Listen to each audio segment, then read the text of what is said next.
Hi, I'm Betty Sargent. I'm one half of PluginHUMAN. We're an art technology duo. I'm coming to you today from Boonwurrung land in pandemic lockdown in what's commonly known as Melbourne. The other half of the duo is Justin Dwyer. Together we make a combination of art, science, technology works that oftentimes translate complex data into meaningful audience experiences. What that means in terms of the work that we make is that we mostly make video artworks, projection mapping works, immersive installations involving sculptural forms and LED lights. So the medium that we're mostly working with is the medium of light and the art of illumination.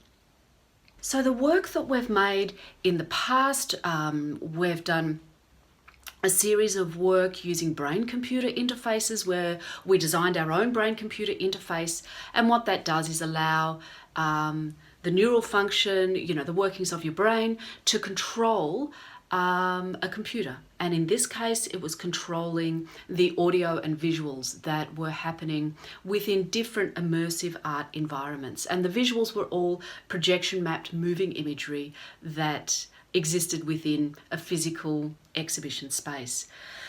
So our relationship with moving imagery is one that mostly exists in real time rather than looking at rendered moving image work. We're really interested in the present and the passing of time in a moment, and being able to create a relationship between audience and moving imagery that is quite immediate.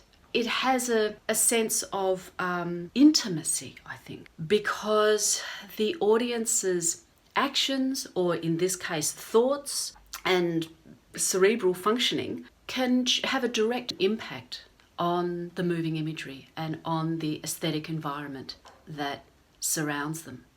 We've done a number of projects involving real-time interactive video, including this year when we made I Miss Your Touch, which is a video project that places people who are in separate locations.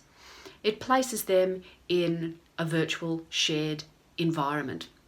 So people only need to have a computer and the internet to access the work. There are live automated video effects that are placed on their movements. And this artwork looks at drawing deeper physical and social connections between people, particularly over COVID times, but beyond COVID as well, where people will continue to face challenges of being physically distanced from other people, of missing people's touch, and being able to use this artwork as a way of experiencing what we call virtual touch.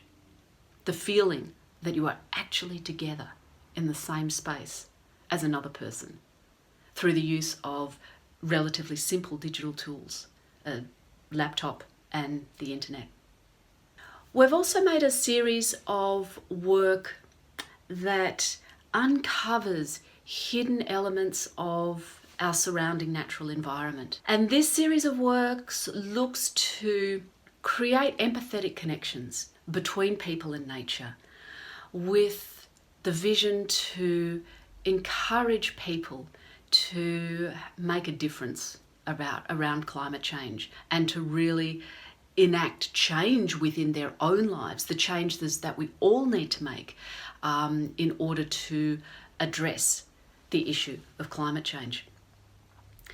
So these works have largely been light installations that involves projection mapping, LED light sculptures, and currently we're working on a project that's called Capture. So Capture's been a year-long project. It's a research project, and we're probably about 2/3 of the way through it.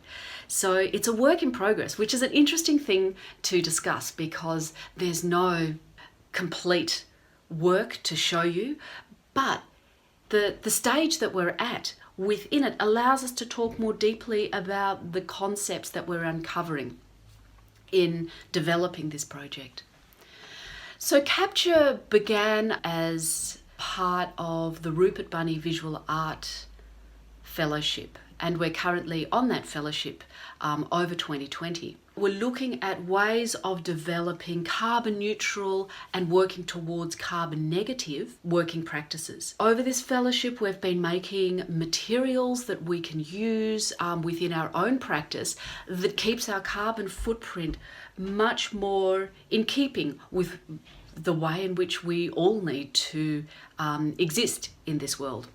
As 2020 unfolded, it became more and more evident that we needed to be very, very local.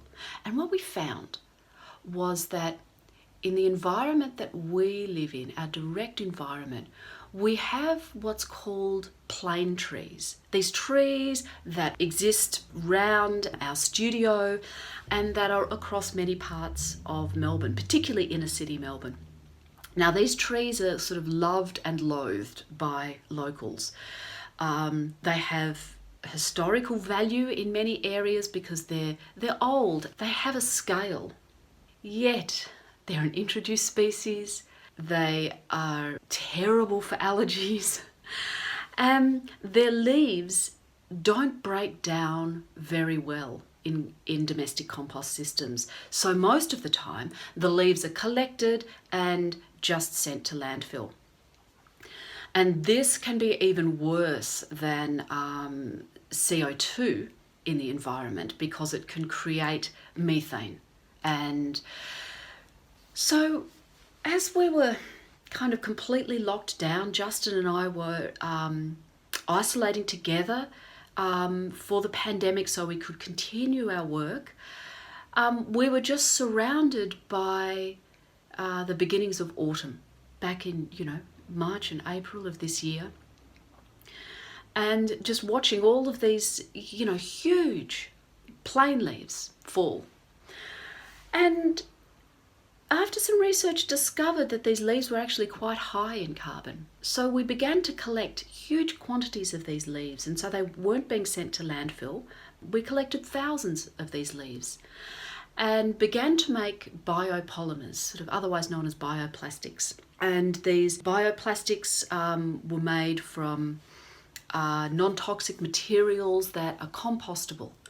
And what we were able to do is seal the plane leaves inside this bioplastic.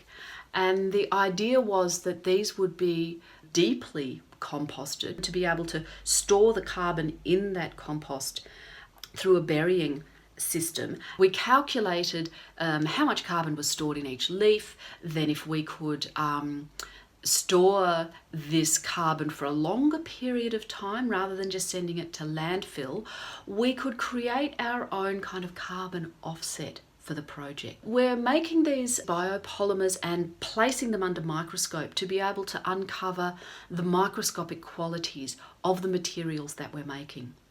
And in doing this, we're also collecting data from the environment using data sensing equipment that we've designed ourselves based on an Arduino, and different sensing equipment that looks at air quality, soil, moisture levels, light, movement, temperature, wind, and are using this environmental data to animate the imagery that we're getting from placing the different materials that we've made under the microscope.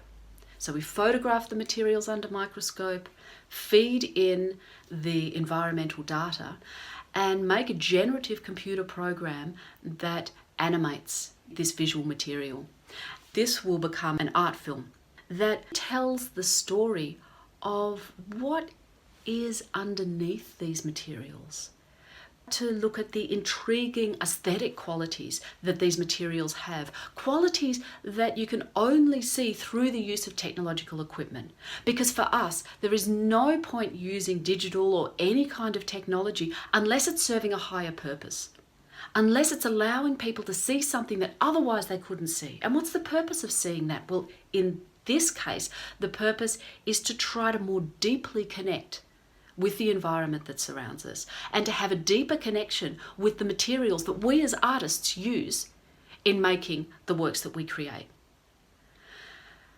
And we're hoping that into the future we will be able to extend this research and extend this work, and so that we can look at ways of not only creating carbon neutral projects, but creating projects that store more carbon than they expend. This narrative has a kind of a real-time reflection, because the narrative is unpicking hidden areas of the environment that surrounds us every day. This real-time environment in the real world which we exist in, which so often we can just pass through without really being present. And through unearthing these hidden elements of it, we're hoping that people will be able to see their environment from a new perspective, see their potential relationship with their environment, the things that they can make from it, and that they can start to become involved in the full life cycle of the materials and the practices in which they undertake. As artists, we are a part of creating future cultures. And when we dream up the future culture that we want to exist in, it's one that has much more of a symbiotic relationship between humans and our environment. So thank you so much for having us. We really appreciate being here.